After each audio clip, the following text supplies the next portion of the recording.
Hello my friends, my name is Lindsay. I run the blog Books for Christian Girls. Welcome to or welcome back to the little corner of the internet where I talk mainly about Christian fiction and clean fiction.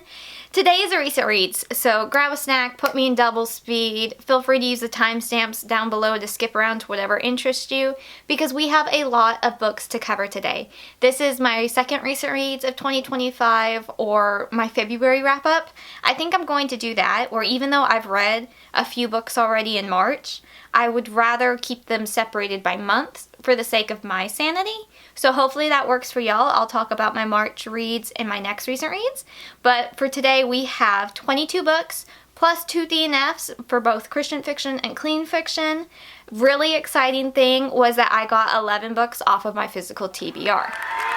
I think that's a record for me because I wasn't really trying, though you could maybe argue and say that 7 of them I had recently bought because I knew I was going to read them, so maybe that doesn't technically count, but I'm counting it. 11 books off my TBR.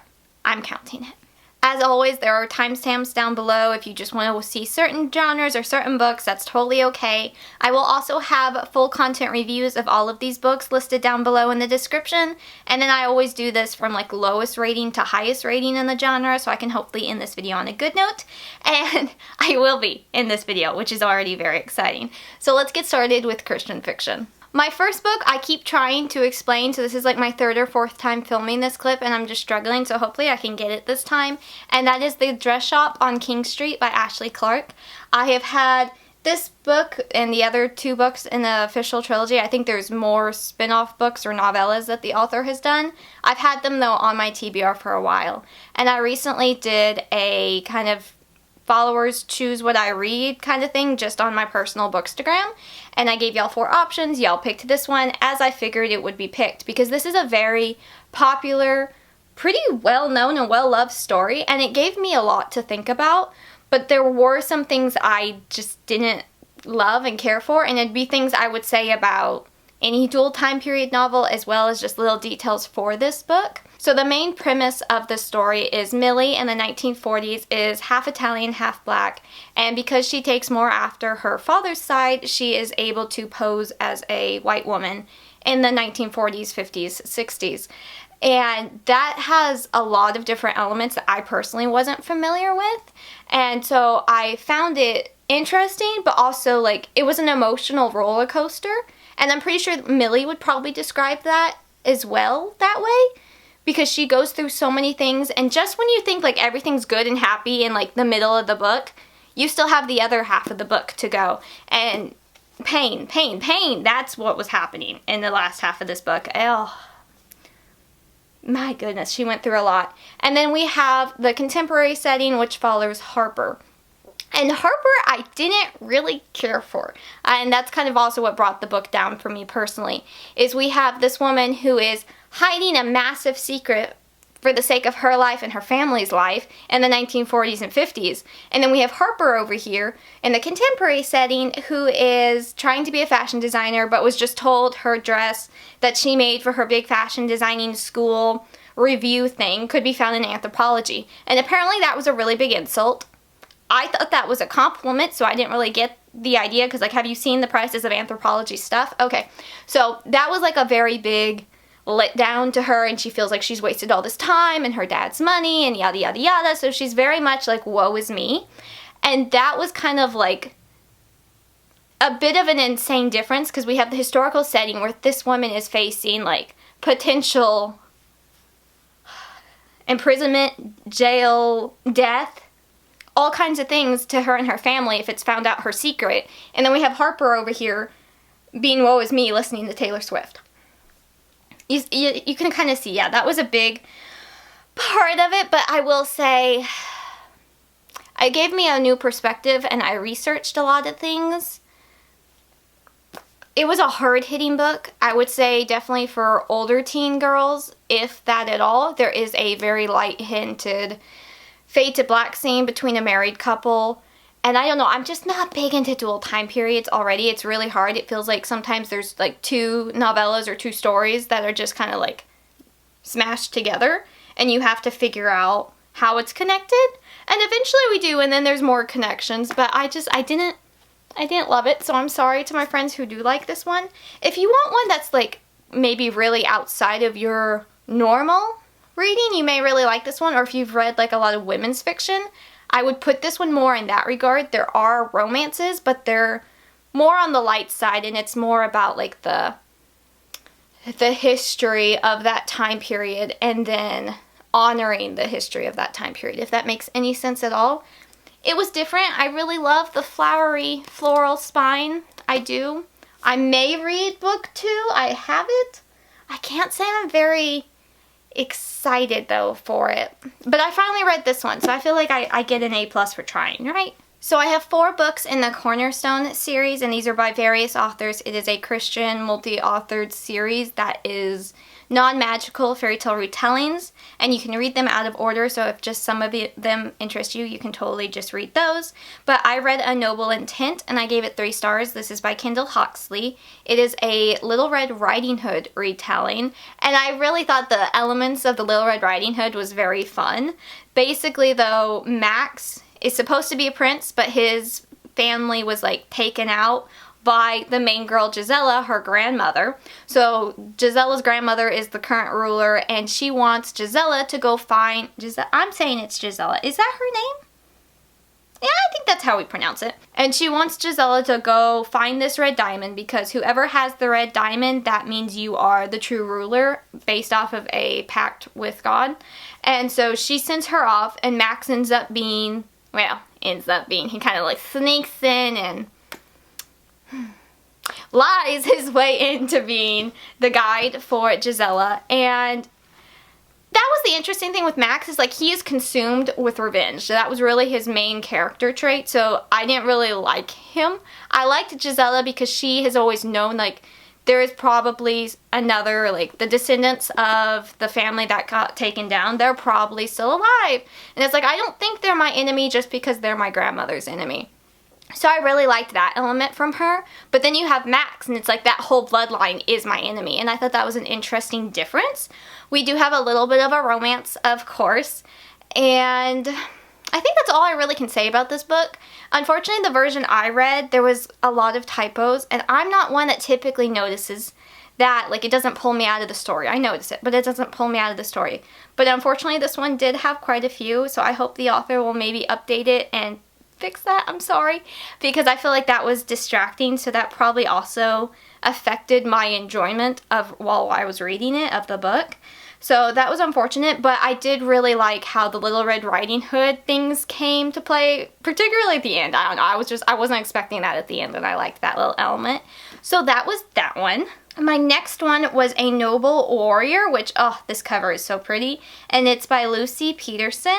The fun thing about reading all of these is this is a lot of new authors for me. Like, I've seen their names on, like, Bookstagram or whatnot, but I've never really read their books. And so this was a Nutcracker retelling. This one would be really fun to read right at, like, the fall time as it turns into winter, because that's kind of where it's set. So similar to the prior book I just discussed, we have Cassian, who is the dethroned prince. Basically, his parents were killed, and he was like running for his life when he was younger because the Mouse King took over the kingdom as the story of the Nutcracker. It was very interesting. I've really enjoyed seeing how all these authors are taking these elements and just like fitting it into their plot. It's been really interesting. So our prince becomes a nut farmer because, you know, the Nutcracker, as you will, in another country, and he's become friends with these 2 siblings. And this was kind of set where like there's lords and ladies and balls and all that kind of stuff. It wasn't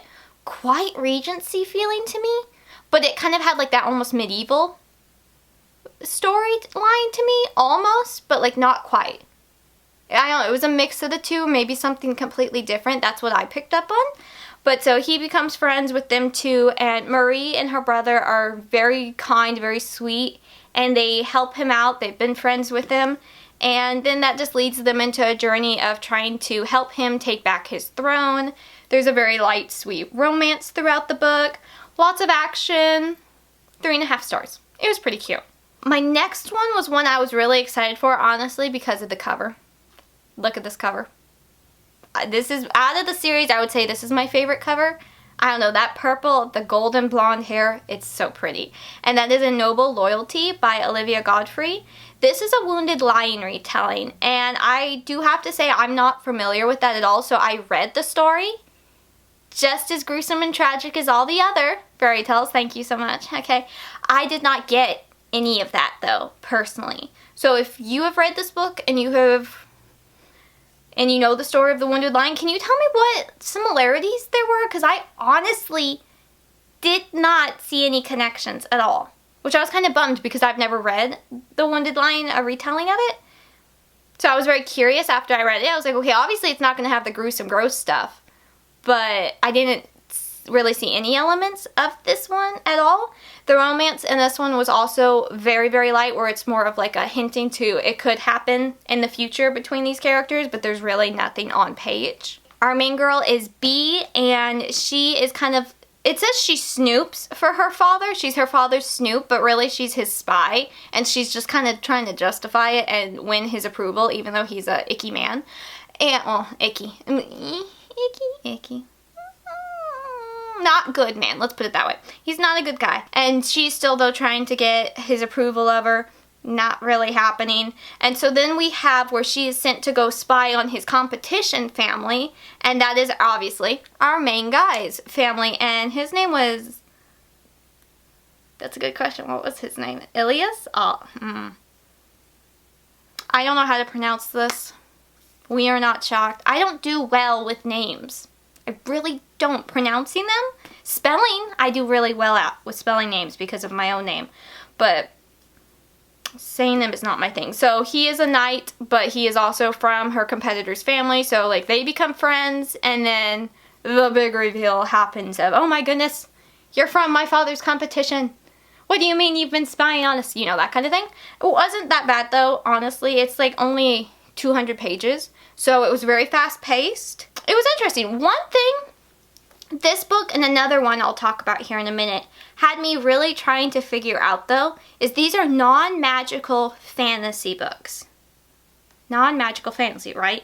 So in this one, there are bears that run a library, but like they're like small bears, but they're grown. I'm not quite sure about that. They're called the Ursin. And I'm not quite sure how that works in non-magical fantasy, because this is making me realize why I never did fantasy books years ago, up to like just a few years ago, because it doesn't make sense in my head. When you would say the word magic, my brain's just like, oh, okay, it's magic, sure. But when you say it's not magic, but then you have these bears that aren't necessarily trained, that they've just been around forever, and they help people in the library if you give them something. I had way more questions about those than anything else in the plot. Like, I got so sidetracked and distracted by those. Because fantasy is just, like, not, you know, it's not real. It's not in our current life. So, yeah, helpful bears, not really a thing unless we count Smokey, which we don't. And there's no magic, so you can't say, like, they're magical creatures because there's no magic in this series. I don't know. I'm very, like, confused on that element. I wanted just like to know more about them. I really did. But I gave this one 3.5 stars. It was pretty open-ended, so I think there probably will be a sequel. Maybe. My next one would be A Noble Past by Augustine. This I gave 3.5 stars, and it was different because it's not really a retelling of Robin Hood. It's what happened after Robin Hood's events, and yeah, just what happened to the Merry Men after Robin Hood is made Marian and what's going on there. So we follow Little John, and then we also follow Rin, and Rin is hiding in the Sherwood Forest with her little band of misfits, and that sounded mean, but I think that's the word they used. I don't mean it meanly. And then Little John stumbles upon them, and it was interesting. I have to say this was more romance than the rest of the books, and then we have a villain character who's like a piece of work. Did not like him. We're not supposed to like him, but like I really didn't like him, and he honestly like bumped my rating down a little bit because of a couple comments and suggestive things he said. And I just did not like him, and we're not supposed to like the villain, I know, but there is that. With this Robin Hood retelling though, there was a lot of different elements I really liked.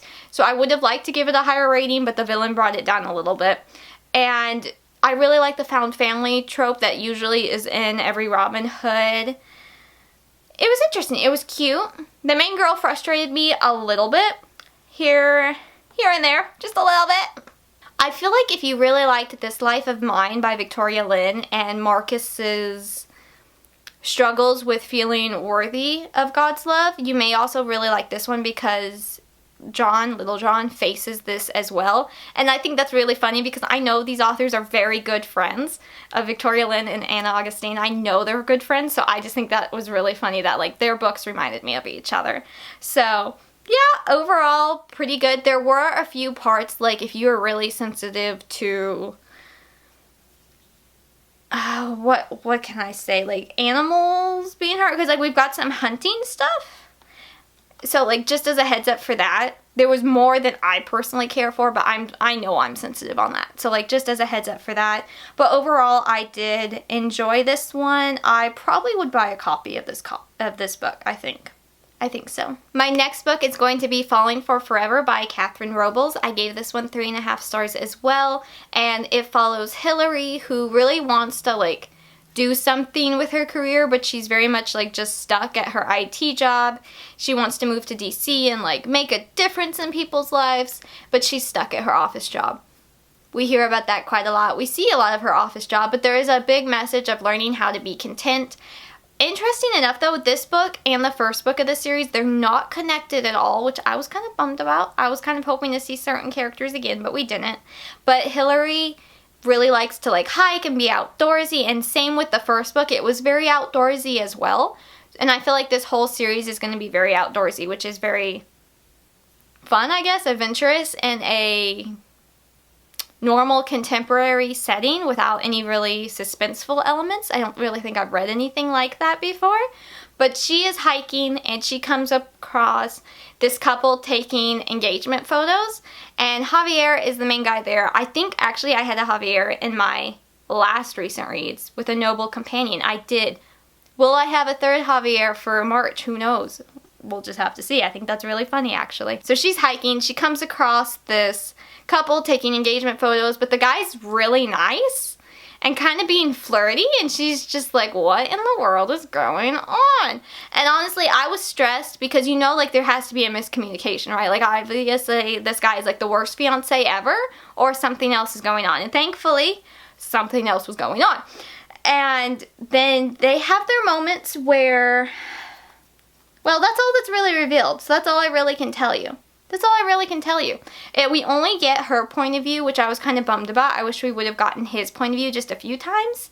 But yeah, they had to have lessons and character growth, especially her. And she had some prideful moments, but she had to learn how to be content and accept where the Lord had her. Overall, pretty good. The ending was a little rushed, but, you know, it was a shorter book, so I liked it well enough. I gave it 3.5 stars. My next book for Christian fiction is a middle grade YA. Like, the main girl is 12, and I feel like it could work for just under that or just over that. So I don't really ever know. Like, upper middle grade, lower YA, maybe? I never know how to classify that, really, but that is The Girl on the Tube by Rachel Allord, I think is maybe how we pronounce the author's name. I gave this one 3.5 stars. Originally, it was a 4, but the ending, I didn't love a couple elements of the ending. Like, I wanted more answers, so I put it down to 3.5, but I have recently been told by the author that there is going to be a second book, so that makes sense, and I'm very glad to hear that. But this follows Addie. She's 12 years old. Her and her father recently moved from Wisconsin to London, and it's basically kind of like her trying to fit in, make friends, understand this new culture around her. And there was a lot of different elements of it I just really liked. There is a slight mystery because she sees this woman with a green hat on the tube, and she's trying to figure out, because like no one else sees her, and she's just trying to figure her out. So there is different elements of that. It is very light faith content. I was expecting a bit more, But overall, I did really like this one. Maybe it's just because of the London setting and the tube and all of that, but I thought it was really fun. The publisher actually did send me this for a review, an honest review, which I always will give, and I just thought it was really neat that like the edges are pink. It just adds to the book, to that middle grade young YA charm, and it definitely had that. I'm definitely looking forward to reading book 2. And I'm trying to think if there was anything else. I really liked Addie. She really made the book for me. When it comes to middle grade books for me, the writing style makes a big difference on how I think of it, but also the main character. And I really liked Addie. I thought she was just delightful, and I just wanted to hug her. I liked the prior to the ending, like a couple chapters to the end. I really liked what happened there.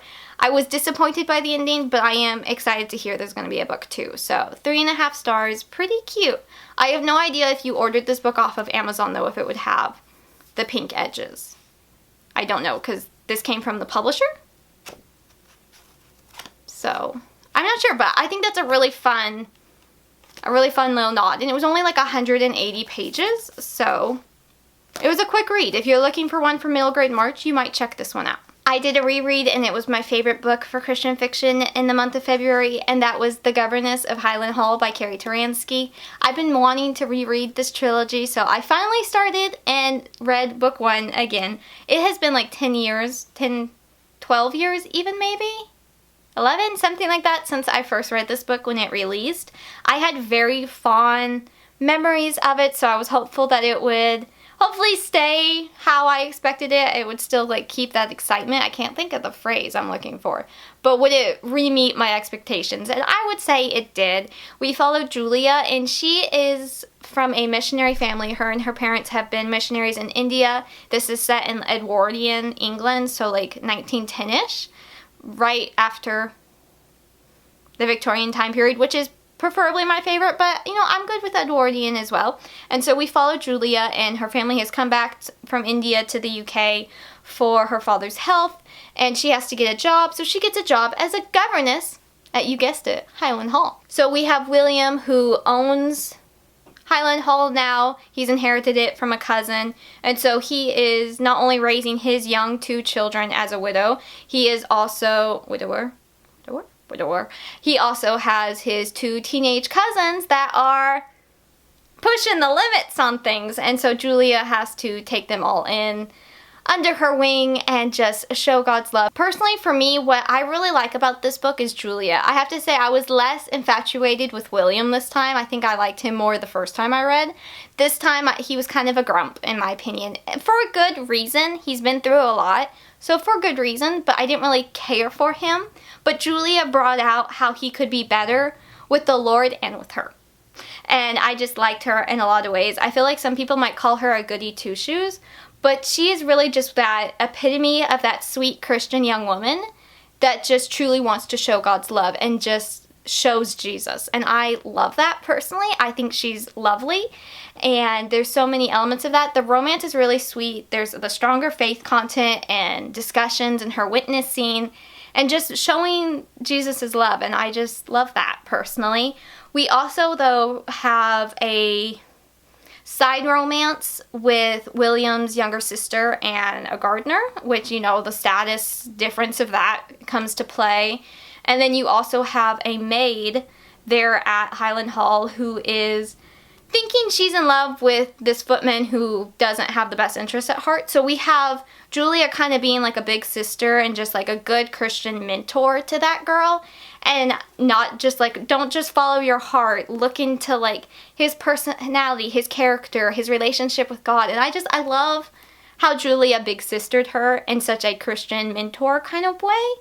Julia's great. Julia made this book for me. Always, probably always will. There were some cliche moments, but I really don't care.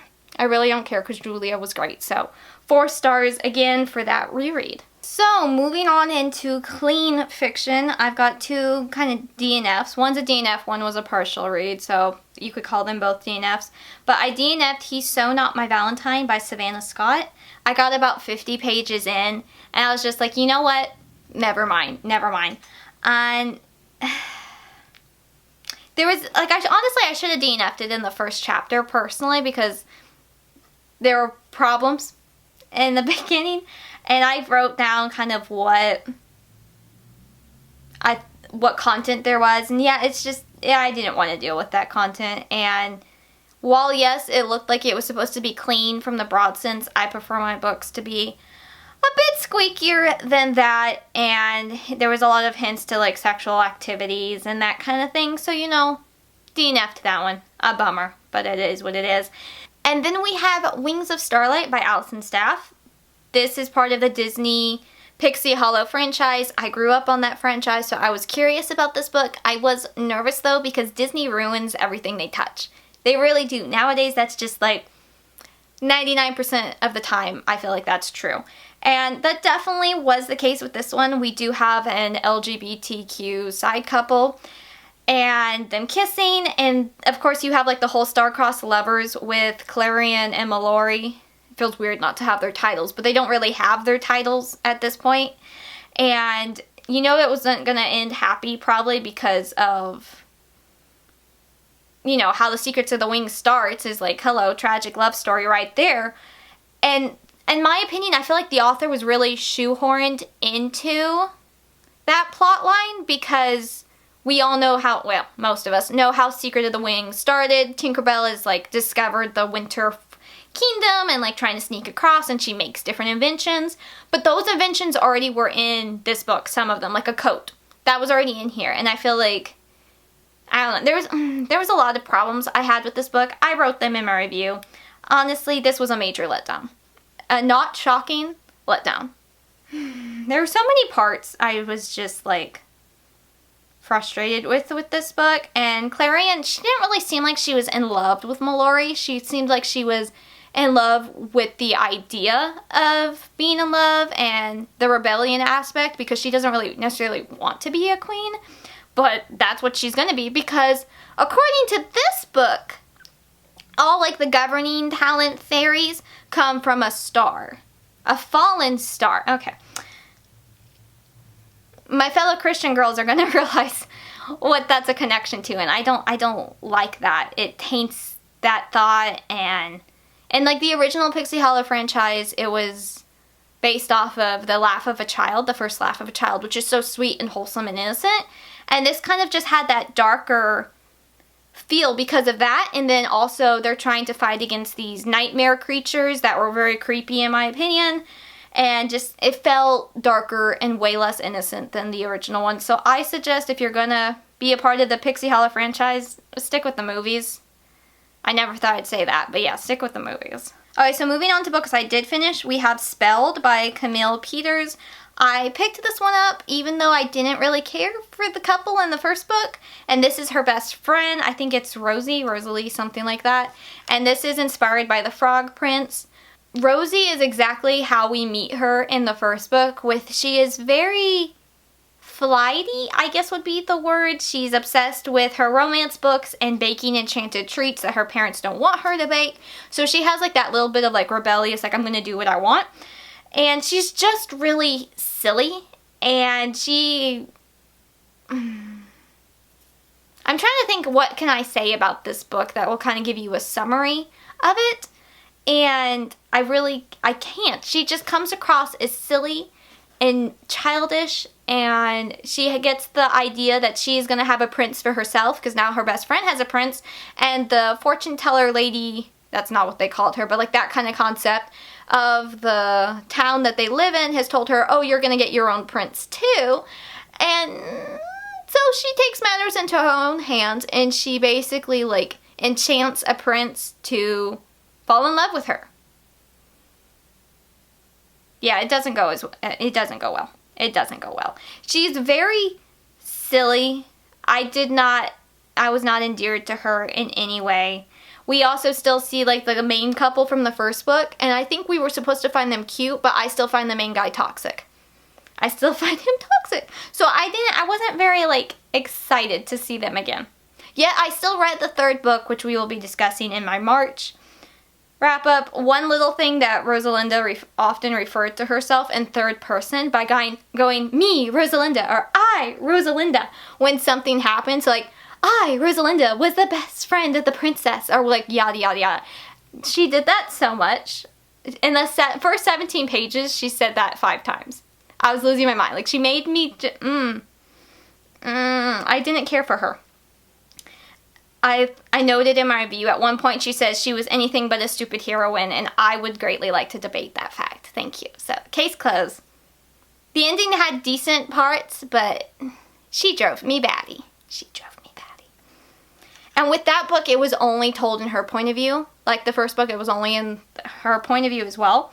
Well, you know, the main girl's point of view. And when you're silly like that, I need a break from you. Give me the main guy's point of view, and we didn't get his point of view. So that also was probably, I was just inundated by her stupidity. Really. That's, yeah. Next, we have A Heart to Keep, and I had to laugh because the review said, a heart to keep, but maybe not a book to keep. That's harsh. I would never say that. I might agree with it, but anyway, I gave this one 2 stars. It's by Ashtyn Newbold. I'm going to check out other books by this author. And what was this book about? I don't even remember. It's been like 3 weeks and I don't remember. What was it about? 5 gentlemen, 1 eligible young lady, and her reluctantly jealous best friend. Emma can only think of 2 ways to escape a forced marriage: to a detestable man, to run away, or to marry someone else. So she goes off to audition to be a singer in London. But she gets robbed. It says circumstances prevent her. I'll tell you, she gets robbed because she was a ninny. And she goes and hides at the castle her old best friend Harry inherited, but he's engaged to someone else. And then the mother is just a conniving woman and has men to try to woo her. And there was one that was just like a piece of work. And yeah, the mother was a true villain of the story. She made my blood boil. She was horrible.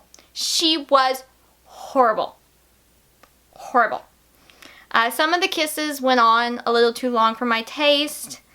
You could honestly argue that the main guy, even though he didn't love the woman he was engaged to, you could totally say he was cheating on her with Emma because they're kissing. And like, even if it's remove the kisses, you still have the emotional cheating, in my opinion.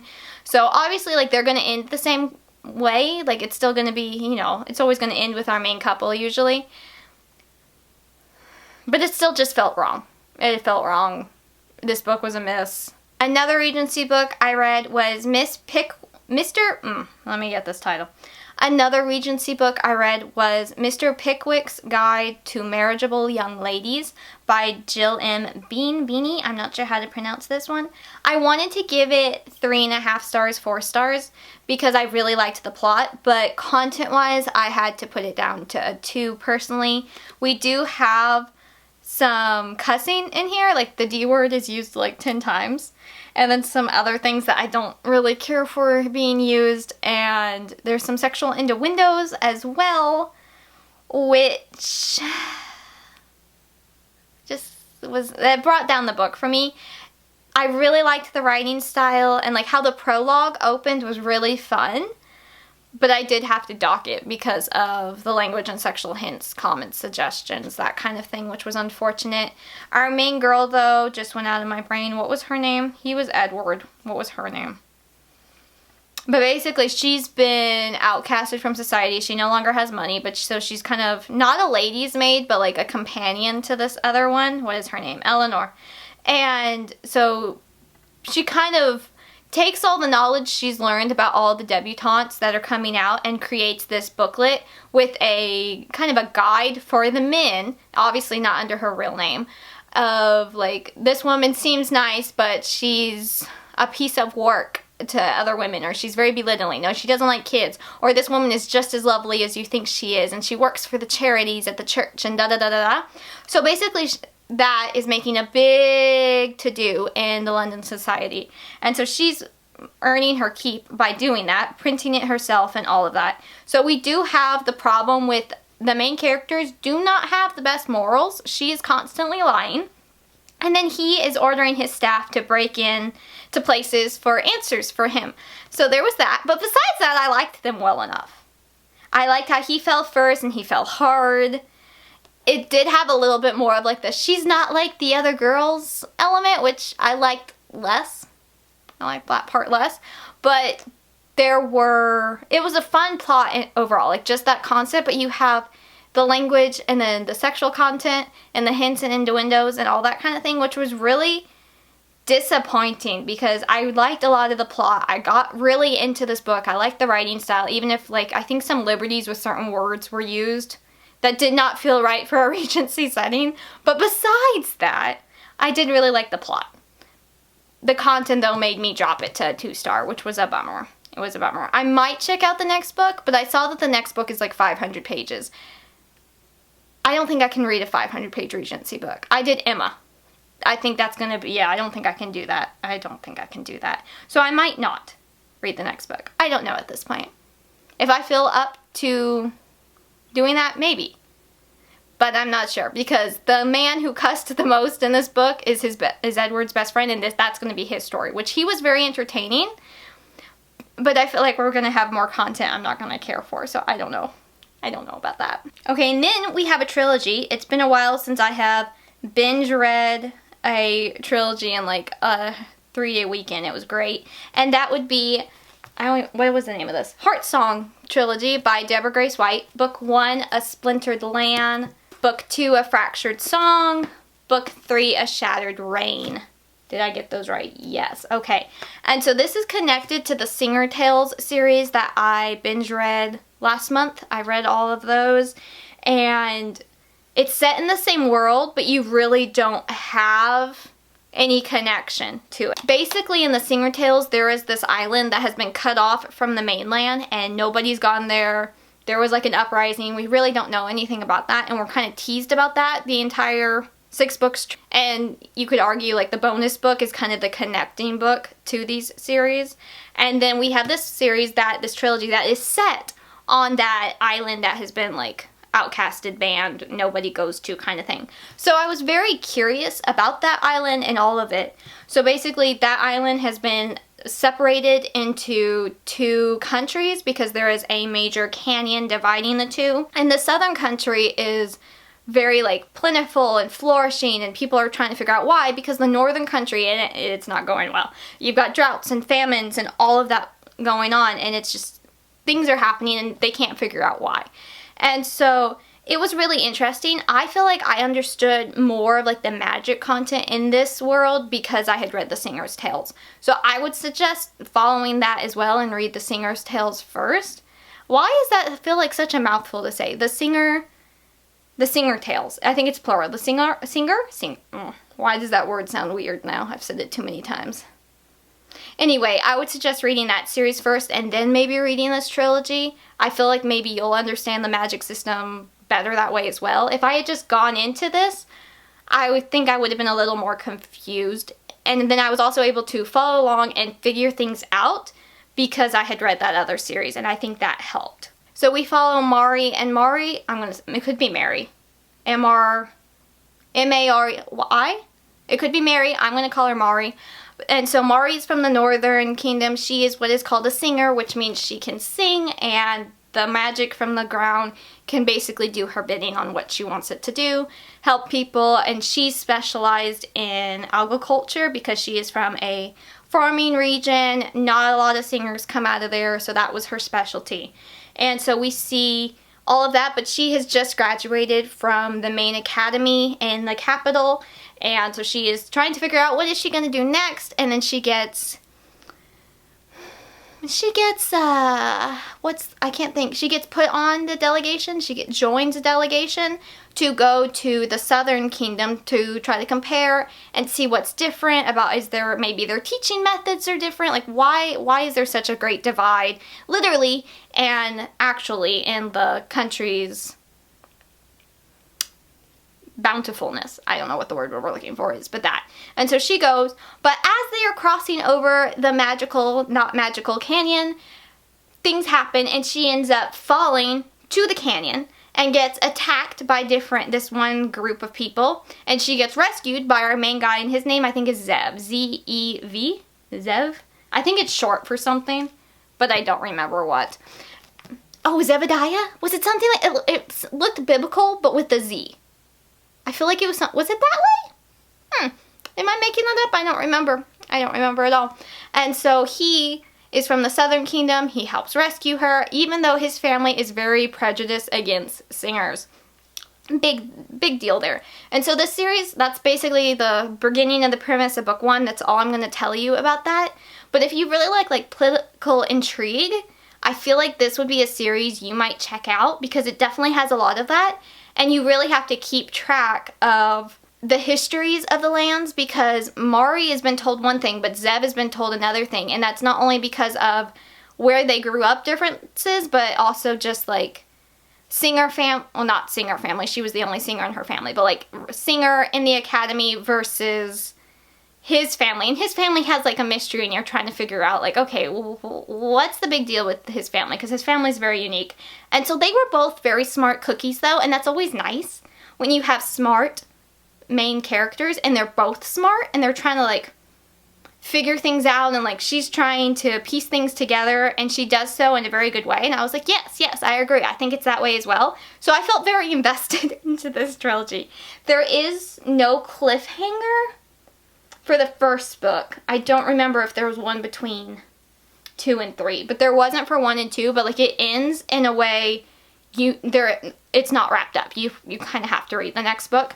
So I read them basically back to back. I really enjoyed them. I gave them 4 stars each. It was a very solid trilogy in my opinion. I feel like if you're looking for something not quite like Keeper of the Lost Cities, but there are elements of that in this series that it reminded me of, particularly because of like the academy school setting, and then something else I can't say because it's spoilers, I think. Maybe I can say. It's kind of a spoiler for book 1, but it's not for book 2 or 3. But I won't say. I think I accidentally said in my review though, so I might need to edit that. But yeah, I feel like if you like Keeper of the Lost Cities and you want something that's more like upper YA, you might check this one out. I overall liked it. I don't love the people on the cover. Like, no offense to the people on the cover. I don't love that. And like they're wearing the same outfits. I don't love that. But it does cover a pretty short amount of time. I was very invested in the books. It was just fun to read a trilogy, a completed trilogy, back to back in like a binge way. I haven't done that in a while, and I forgot how much I love to do that. I really do like doing that. So there is a council keeping secrets and all the politics and intrigue, and it was really fun, I have to say. I did overall really like it. So another one for the clean fiction genre, you could say this is more secular mainstream, but that was The Mystery of the Jeweled Moth by Katherine Woodfine. This is book 2 in the Mysteries of Sinclair, the Sinclair Mysteries? The Sinclair Mysteries, maybe. I really liked book 1, which was The Clockwork Sparrow, The Mystery of the Clockwork Sparrow. These are the American editions though, and there are differences from the British edition, just as a heads up. I listened to the audiobook and I read this, and then I read the audiobook, listened to the audiobook while I read it. I kind of went back and forth like that. And I have to say, I do like it, but just as a note, you do need to read these in order because it totally gives away the ending to book 1, and you'll definitely be spoiled. We follow our main 2 again, which is Sophie and Lil, and they work at Sinclair's department store, and they are contacted by this debutante to find her jeweled moth that disappeared. And that jeweled moth has a special diamond. I'm trying to think, the Moonbeam Diamond, I think was the name of it. And at the very beginning, we were also introduced to some new characters, such as May, who lives in Chinatown, and her family is connected to the Moonbeam Diamond. May's family has been like the protector for the diamond, but it was stolen, and there's a curse on the diamond that if it's ever stolen, whoever has it is going to have like a horrible life. And so May is kind of like, we need to find it, and it will protect us again. And I don't know how that all worked out. I have to say I liked the ending, because at first I was like, how's this gonna work? Because, you know, it's an inanimate object. It cannot protect you. Just can't. But this isn't a Christian series, so I don't really expect it to not go that way, if you will. But it actually ended in a way I was very pleasant about. I liked seeing the group again. I liked meeting the new faces. I don't know, there was a lot of just little elements that I really liked about this book. It was fun. I'm looking forward to reading book 3. Yeah, it was a fun book. I would say 12 plus. There is a murder, though. So you could go younger, but there is a murder, and it does like describe a bit about the body being found in a river. So there is that element. So I have all the details about that if there's any parents that want to check that out. But it has been a fun series thus far. I am looking forward to continuing. I gave this one 4 stars. I am very proud that I finally read this next book, and that was A Royal Masquerade by Allison Tebow. Book 1 is The Reluctant Godfather, which I have read 3 times now and enjoyed every single time, but I finally reread that one again so I could continue on with the series. And look, I'm continuing on with the series. Go me. I gave this one 4 stars. The author has a note. What is it? Oh, an absolutely, positively vital note from the author at the very beginning. And it is pretty vital. I loved how she set up this book and how it is technically a Goose Girl retelling. But that's kind of like going on in the background. Like Burndy, our sarcastic, reluctant godfather, has accidentally caused Prince Colin to turn into something, and I'm not going to tell you what. It was not what I was expecting. It was not what I was like, oh, that's not what I was expecting at all. And it was great fun because of that. And things happen and magic goes awry. It is very much like, if you know the Disney movie Enchanted, if you know that movie, that is what this book kept reminding me of, that in like the best ways. If this was a movie, I would want it to be in the style of Enchanted, because I think that would be really fun. And it's just really cute. You've got to read them in order though, just as a heads up. Burndy is very sarcastic and sassy in the first book, and he is trying, keyword trying, to be better with the influence of a certain somebody in this book. And I want to be vague because I don't want to ruin the ending of book 1 for y'all if you haven't read book 1, because I love the ending of book 1. It's so good. But yes, I finally read it, 4 stars. I'm finally continuing on with the series. It's only taken me like 6 or 7 years. Craziness, but I am finally continuing. I'm hoping to read book 3 here very soon in March. But yes, I was very excited to get to both of these. They were both 4 stars. And then we have a series to talk about. So I figured out the Pixie Hollow book was not going to be a success. I had heard some rumors about content, so I was bummed. But I found another series that I've been really wanting to read, and the first 2 books reminded me of the Pixie Hollow world so much. So honestly, it was fine because I had these great books. And somebody just fell. And that would be the Seasons of Music and Magic 4-book series by Sarah Baran. Ta-da! They're so pretty. So the first one, we'll discuss these in order. And you can read them out of order. I suggest a certain order, which let me tell you that order first. So spring, summer, fall, To Crack a Soldier, winter. That's going to be my order. I'm pretty sure that's publication order. But like for the least amount of spoilers, I would suggest that. Honestly, you could read these first 3 out of order, because I don't think they gave any spoilers for each other. If I remember right, they didn't. But these were so much fun to binge read. I had hoped to binge read them, and I was very excited to do that. They are all fairy tale retellings or opera play retellings. I'm not sure. I don't know them. I actually didn't even look them up. I didn't look them up. I was like, no, I'm fine. I like this author. I'm just going to read them. The first book is Spring of Sparkling Song, and they're all by Sarah Baran. This follows our prince, who is Tamarick, and he is the second prince. He is nerdy, would prefer to stay in the library, and there's a lot of expectations in this world for the second-borns of royal families. Like, they are supposed to be able to support the crown prince or princess with their magic music abilities, because that's very important. And unfortunately for Tamarick, he doesn't have that ability. And so he doesn't really feel like he is enough for his family or his role that he's supposed to be. And he gets, I was going to say he gets involved, but he really like kind of, he doesn't get blackmailed or threatened. He just happens upon the quest for finding a missing princess. And so he goes to find the missing princess, and different elements happen. It was really cute. I gave this one 4 stars. I don't really want to tell you too much. Well, okay, I could tell you the main girl, Princess Panama, or Mina, I think is what they called her. She's run away from home because her mother is a piece of work. And she is taking refuge with the wizard of this world. There's one wizard, and we find out in I think the second book that wizards are kind of like the caretakers of the world, and this all has very light faith content. So you have the Almighty has given the wizards kind of like, they're not angels. I don't really know what to compare them to. It's not like a full-on allegory, but because this is set in the fairy realm, you have all the different mythological creatures. So like pixies and elves and dwarves and sirens and mermaids and nymphs and wood sprites, and like you've got all of that, and they all live under the fairy realm, all in the fairy realm. But then you have some elves that think they are better than any other type of fae because of their special abilities. And so you do have some prejudice faced. It's more so, was it book, I think it was book 2 that had more about that. But I really liked this one. I gave it a solid 4 stars. My battery's fixing to die, so let me change that out. Oops, real quick. So with this fairy realm, though, they are divided into seasons. So the second book is technically Summer of the Summoned Sword, and I gave this one 4.5 stars. I absolutely adored the main couple, and if you just want to be shocked by a second real quick, this is kind of like a marriage of convenience arranged marriage plotline. And I gave it 4.5 stars. Who am I? I know. But it was so clean and so cute. Our main girl is Princess Elsa, and after her brother,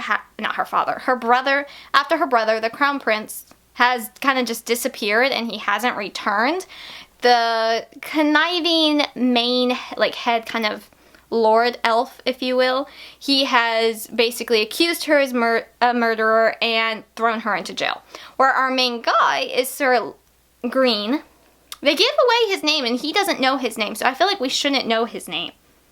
I feel like we shouldn't know his name if he doesn't know his own name. But anyway, Sir Green is a knight and he has basically been cursed to always help people, but as soon as they ask him, what is your name, he disappears into another part of the fairy realm he's never been before.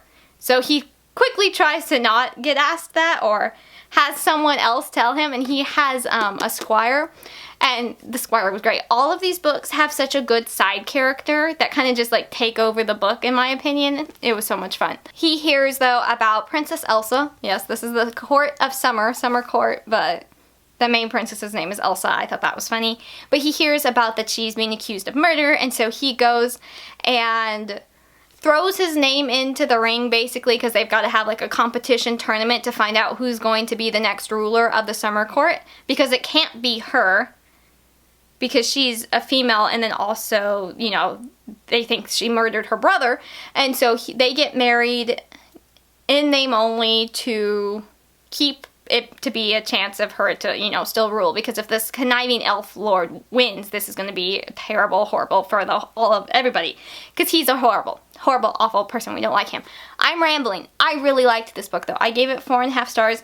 They were just so cute. I was super curious about Sir Green and his story and like what was going on and all of that, and I was very satisfied by the ending. I won't tell you how, but I was very satisfied. I'm like, oh, that makes so much sense.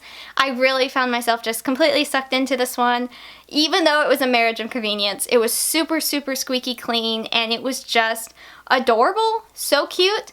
And then our main girl Elsa in this, her best friend is the main girl of To Crack a Soldier. So that was fun to see her and be like, hey, I know what's going to happen to her in the future, because I accidentally read these out of order. So don't be like me and read them in order. It was really good. I gave it 4.5 stars. So book 3 in the series is Fall of the Forgotten Phoenix. I gave this one 4 stars as well. It's got a little more of like a sadder tone to it, though, compared to the prior books. I would say there's like a trigger warning for manipulative behaviors and then verbal abuse from the villain, because our main girl is Anna, and she's actually a phoenix. She's a girl, but she's a phoenix. And whenever a phoenix has like major sadness, they can cry, and those tears can be used to heal people. And then they also have the ability where like a feather from a phoenix can grant a wish. And so the villain has kind of like kept her under lock and key, literally, to be able to get those feathers and those tears. And there's a lot of different elements with that. It does have that sadder note because of that. We also have, though, Prince Ivan, I think is how we pronounce his name. And he is the oldest prince of the Fall Court. And he hasn't been named the Crown Prince yet. He doesn't know if that's really going to happen, though, because his dad hasn't done that. And honestly, I really liked his dad. Once we meet his dad, it's like, wow, he's a great dad and a great king. But so we have Ivan is not, he's not the perfect prince, we'll put it that way. He also does not have a good sense of direction. And so he gets lost one day in the forest, and he stumbles upon seeing Anna mistreated in her phoenix form. And all of all of the elements of that. Yeah. Rescuing, protecting, finding out secrets, finding out what's going on, all of it. I liked it. So, if you're going to read them in an order, I would suggest right now to read To Crack a Soldier, that book. And then you can read Winter of the Wandering Wind. I also gave this one 4 stars. This main girl is actually a nymph. So her and her father run the lighthouse off of the coast of the Winter Court. And there's always been rumors about this like ghost-like ship out there, and like that they have like, you know, bad rumors about them and that kind of thing. And and so our main guy is Casper, who's rumored to be a ghost. I hope y'all caught that. Knowing how much this author likes her puns, I imagine that was not a coincidence, and I think it's great. He is a struggling little grump, but he has such like a protective streak, and when he sees our main girl, whose name just went out of my brain, Sienna, when he sees Sienna being mistreated by an elf who thinks he's all that, he steps in and gets to basically play like they are engaged, and it just was really cute. It was just fun. Honestly, this whole series was so fun, so different, very unique. I would love to read more books set in this world just because of like the spring, summer, fall, winter theme. I thought that was so fun. And then To Crack a Soldier, which I would suggest to read in between fall and winter. It was all just so much fun. It was so much fun. Really, really enjoyed the series. I was hopeful I would like it, but I did really, really like it. Very fun. I want more books set in this world because just the first 2 books really do give you the Pixie Hollow vibes, and then the rest of it is just fun with the different seasons. It was just fun. Really liked it. One book I have been so excited to talk to y'all about is Just Ella by Annette K. Larson. I have it here. This is not magical, not a fairy tale retelling, but feels like a fairy tale retelling. I gave it 4.5 stars. As soon as I finished it, I bought a copy because, wow. Our main girl is Ariella, and she wasn't the oldest princess, but she was the princess that you can tell her parents have been kind of grooming for her to take over the royalty line, but this girl goes and falls in love with the gardener. I love a good gardener male main character. I really truly do. Really truly do. But when I tell you this book put me through the emotional ringer, it did, because you have the forbidden love trope, and that trope just stresses me out. It really just does. And there were so many good parts of this book. I cried at a couple points, like feeling her emotions. It was so well done. Maybe it's because it was like past midnight and I didn't finish it till like almost 3 in the morning, but I was an emotional basket case. I was an emotional basket case with this book because it was so good. But like, you have that forbidden love trope, and it's like she is the princess, he is a lowly gardener. Man, my heart just kind of broke for them though when everything happened. I love it also though when the main couple meets in a garden filled with flowers or a field of flowers. Just, yes. Give me those cute meet cues that are so springy. This was definitely a springy book. And yes, I was just like distraught with her when everything came down and it was revealed. And so many elements like that, they were caught basically, that she was hanging out with this lowly gardener. And I was distraught with her. There were so many parts. I don't really have words for this book. I am struggling. I'm really struggling. I wanted to give this book 5 stars. I did dock it because of the villain, and I know we're supposed to loathe and hate the villain, and yes. Yes. But he does force kisses on her, which really, I was just like, really, buddy? I couldn't stand him. I could not stand him. Just how he treated the main girl, that he forced kisses on Ella, just could not stand him. I saw an insult once online that was like, he was trash and not even the recyclable kind. That's how I felt about the villain. I thought that was perfect, yes. Very, very good. Put me through the ringer, though. The rest of the series is about her sisters, and I have to be honest, I'm not super interested in her sisters because we don't really, like, see them, and what we do see of them, I wasn't really impressed. But I probably will end up reading it, but I was very, very invested in this book. Like, I thought it would be good, but I got sucked into this book so much. And just the two of them were absolutely adorable. And then everything just goes haywire and it's not good. And then we have time skips and I'm just like, I'm distraught for her. She's distraught for herself. It was emotional. It was very emotional, I have to say. Like, this book was YA in the best way. If that makes any sense. Like, when you think of YA and you have like those, yes, teen angst, but also just like true love angst. Yeah, that's what this was. And I mean that as a compliment because I haven't had a book that gets me like this emotionally invested in a while, and I was definitely emotionally invested, to say the least. So my last book to talk about today would be A Wishful Hope by Sarah Baran. This is an Aladdin retelling. Really good. It is my favorite Aladdin retelling I have read so far. It follows two different characters. Dan, or Aladdin, is a common street thief, though he's really not a thief, but he's accused of that, and he and his younger brother, who is like the Abu character, but his name is Jasper, they get kind of, because of situations, they get a part of a contract where they have to work for this man, who's not a good guy, obviously, and they have to go into this cavern and steal this lamp. Well, what is in the lamp but our female genie, and I don't have a pronounced name, A-I-D-A. Ada? I'm ignoring the I entirely. I don't know how to say her name. But she has been basically trapped as a genie for about 1,000 years. And she is used to people who, like, mistreat her and just, like, wish for different things. And, you know, as a genie is done. But, like, it's always, like, she sees, like, the worst of humanity, if you will.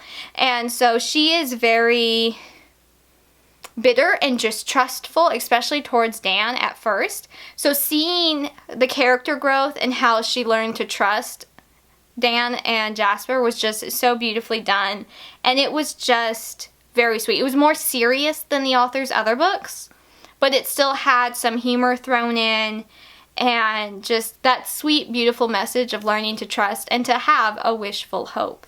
And I just thought it was very sweet. I hope that Jasper gets his own story one day. That would be my note. I gave it 4.5 stars. It was really good. I think it's fair to say Sarah Baran is a new favorite author. So that's very exciting. As a side note, with A Wishful Hope, if you really like Melanie Sellier's books, I would definitely suggest this one specifically for you because I feel like it was very much along the lines of that in a really good way. So, yeah. Okay, here is our book stack. Ta-da! 11 of these were on my physical TBR, y'all. I'm so happy. I knocked some books off. And then I bought a couple books, so you know. Oops, but pretty good, I would say. Out of 22 books I read, 11 of them I already owned. I don't think that's too shabby. I don't think that's too shabby at all. We have a reread in there, so yeah, there is our stack. A very good stack, if I say so myself. I might get a couple of the Cornerstone books. I'm not sure yet, though. I'll have to think about that. But for now, I did pretty good. I'm pretty excited. And I would love to know if you've read any of these. Do you want to read any of these? Let me know all of y'all's thoughts in the comments, and I will see y'all next time. I think that is it for this video. I will see y'all next time. I hope you enjoyed this one. Please let me know if y'all have read any really good books, particularly Fairytale retellings. I didn't get a Fairytale retelling recommendation video out. I wanted to with the Once Upon a February readathon that was happening, and I didn't, so I'm so sorry. But I've been recommending a lot of Fairytale retellings lately because that's just what I've been reading. So hopefully y'all still had some success. I'd love to know if y'all read any really good ones. If you've read any ones that I've recommended, please let me know y'all's thoughts. I would love to hear them. And I will see y'all next time. Thank you so much for watching. I am Lindsay from the blog booksforchristiangirls.blogspot.com, where there is a new review every Wednesday and Friday in 2025. I am also here on YouTube. I try every Friday. Doesn't always happen, but I try. And then I'm also on Instagram under Book Reviews by Lindsay for Christian fiction and clean fiction and book journaling pictures. And then I'm also on Books for Christian Girls, which is aimed for girls ages 9 to 19 or parents of girls ages 9 to 19, where I talk about good Christian fiction. So I will see y'all here, there, and everywhere. I'm on Facebook, Goodreads, TikTok, all the many places, and I'll see y'all next time. I hope you have an absolutely lovely rest of your day. Bye, y'all!